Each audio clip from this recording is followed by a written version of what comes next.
Right sir. Dil Raju గారు sir ఒకటి అడుగుతాం సార్. ఇప్పుడు ప్రేక్షకులు మామూలుగా మీ మ్యాగ్నానిమిటీ తెలుసు, దిల్ రాజు గారు అంటే ఆయనకున్న రెప్యుటేషన్ తెలుసు, ఆయనకున్న హిట్ రికార్డ్ తెలుసు.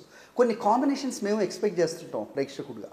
For example Rajamouli and Dil Raju గారు ఉంటే ఎట్లా ఉంటుంది, అలాంటి ప్రయత్నాలు ఎప్పుడు ఎందుకు చేయలేదు సార్ మీరు? అంటే బేసిక్గా నాకు దర్శకులకు కూడా ఎలా ఉంటుందంటే, నాతో సినిమా చేయాల్సి వస్తే వాళ్ళకు కూడా ఒక 20-30% కంఫర్ట్ ఉండదు పెద్ద దర్శకులకు. ఎందుకు నేను అడుగుతాను. ఓకే. సో వాళ్ళది ఒక వర్కింగ్ స్టైల్.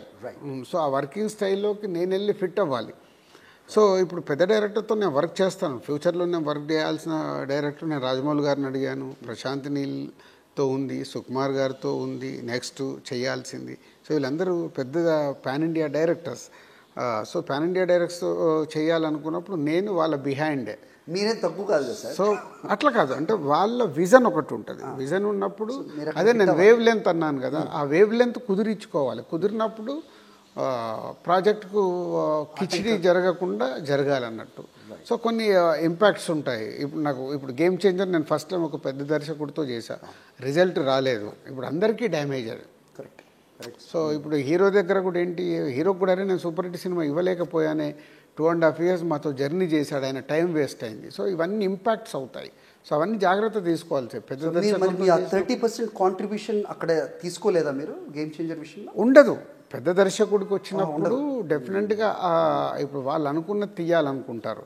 మాకు తెలిసినా మనం చెప్పడానికి ట్రై చేసినా వాళ్ళ విజన్ ఒకటి ఉంటుంది.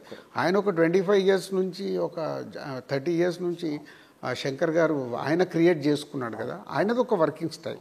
సో అదే పెద్ద దర్శకులతో పనిచేసేటప్పుడు ఆ వేవ్ లెంత్ లేకుండా ఉంటే చేయకూడదు, చేయకపోవడమే మంచిది. ఆర్ వాళ్ళు నన్ను అర్థం చేసుకొని ఓకే మీకు అనిపించింది చెప్పండి. సో వాళ్ళకి ఫుల్ ఫ్రీడమ్ ఇవ్వాలి. ఇప్పుడు శ్రీరామ్ పైన తమ్ముడు గివెన్ 100% ఫ్రీడమ్. నేను ఎక్కడ జీరో ఇన్వాల్వ్మెంట్, మొత్తం ఆయన చేయాలి. సంక్రాంతికి వస్తున్నాం మొత్తం. బట్ నా క్వశ్చన్స్ స్క్రిప్ట్ అన్నప్పుడు నోట్ చేసుకుని ఒకేసారి ఇది ఆలోచించుకొని చేసుకుంటాం. అలాగే ఎడిటింగ్ రూమ్లో అనిపించినప్పుడు వాళ్ళు ఏదైనా అనిపిస్తే డెఫినెట్గా తీసుకుంటారు. ఆ స్పేస్ ఉండాలి. Right sir.